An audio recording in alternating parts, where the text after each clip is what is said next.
To me, home is more than just one single place. My name is Lennart. I've been an outdoor photographer for the past 10 years. Having this van by my side, I can basically set up a home wherever I want to and then take my Brompton to the location.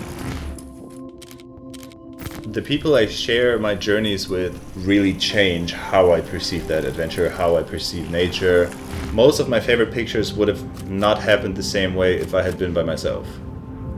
On the bike, there's no barrier between me and the surrounding. I can have a look around, I can get a feel for a place, I get a better understanding of a place, and I often manage to capture moments I would have missed from the car.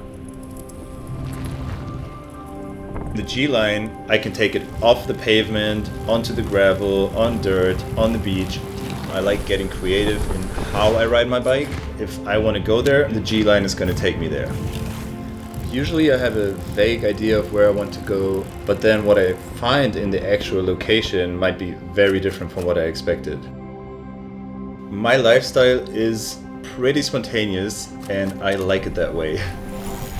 To me, there is a level of excitement that comes with not knowing where I will be and what I will be experiencing. Maybe it's a childlike playfulness to just see whatever life has in store for me. Having a Brompton with me allows me to be fully spontaneous, knowing that anytime I can just unfold it and ride somewhere. That way I can focus on what I want to see and what I want to capture and not how I get there.